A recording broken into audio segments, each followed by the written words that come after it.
Համեցեք։ Կան այլ դիտարկումներ թեմայի հետ կապված, համեցեք Մանովանց։ Շնորհակալություն, ես մի հարց ունեմ, խոսեցինք պլաստիկի մասին, մասնավորապես տարաների մասին, ուզում եի հարցնել, սա արդյոք վերաբերվելու է օրինակ պլաստիկից, օրինակ սուրճի բաժակ կամ թան, չգիտեմ, տենց բաներ, որը մենք բնության մեջ լինելով որպես աղբ ոչ միայն տոպրակն ենք տեսնում, այլ նաև այդ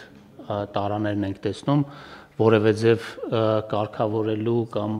նպատակ հետապնդում է այս նախագիծը կամ դրա հետ կապված ինչ ենք մտածում։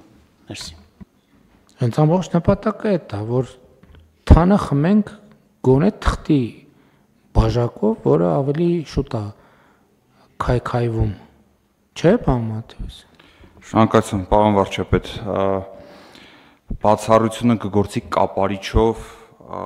պլաստիկից փակ տարաների համար եւ բացառությունը կգործի այն ապրանքատեսակների համար, որոնց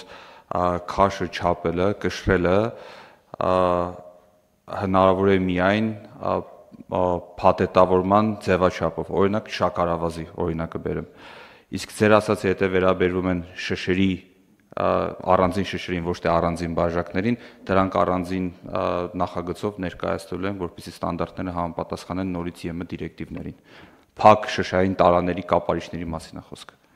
Մենք բաժակները սպասքը հանում ենք ամբողջ։ Իմիջիայլոց հիմա Եվրոպայում նաև Եվրամիության տարածքում արդեն ջուրն է թղթե շշերով։ Այսինքն նույնիսկ ապակե շշերով ջուրը նույնիսկ գնալով ավելի պակասում, այլ չեմ խոսում նո պլաստիկ շշերի մասին, որ էլի պատահում է, բայց հիմնականում արդեն գոնե միջոցառումների ժամանակ մենք տեսնում ենք, որ թղթի պակետներով, որը մենք գիտենք այդ պակետները, թղթի պակետները, որ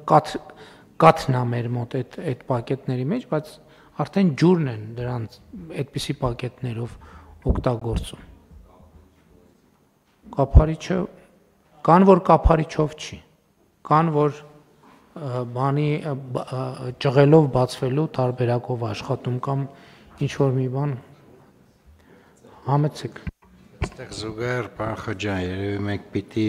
ներմուծման ու արտադրության կարգավորումներն էլ համապատասխան, հակառակ դեպքում մենք կսկսենք դա գեներացնել, հետո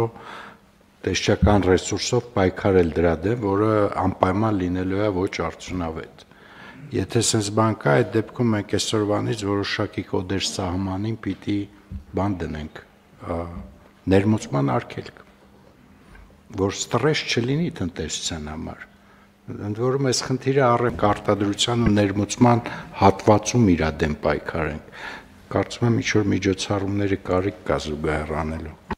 Պարոն Գրիգորյան, դուք նկարագրեցիք մի ուղղությունը,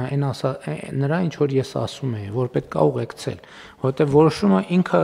սենց հիմա ասենք ճյուղավորված գնում եւ տարբեր խնդիրների է հանդիպում, պետք է այդ բոլոր խնդիրները գույքագրել եւ հասկանալ բոլորի համար լուծումներ առաջարկել։ Միտեղ պետք է արգելել, միտեղ պետք է խրախուսել, միտեղ պետք է քաջալերել։ Էդ է ճանապարհ, ուրիշ ճանապարհ չկա։ Բայց որ այս խնդիրը մեր երկրի համար վաղուց հասունացած է, դա մենք բոլորս տեսնում ենք նույնիսկ ցանկացած տեղ գնալով, նույնիսկ մեքենայի պատուհանից է երևում, որ այդ խնդրեմը արդեն էլ տեղ չկա, այնքան ահագնացող է։ Ջրերի հետ կապված էլ այո, մենք պետք է մեր ռազմավարական արձանագրումը անենք, որ որևէ օգտագործված ջուր, որևէ տեղ, որևէ ձևով օգտագործված ջուր առանց մաքրման բնություն չպետք է վերադառնա,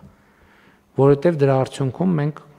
վճարում ենք առողջապահությունում եւ շատ դեպքերում վճարում ենք, բայց արդյունք չենք ստանում, որովհետև արդեն ուշ է, պետք է այն սկզբից վճարած լինեինք շատ ավելի քիչ, բայց շատ ավելի արդյունավետ։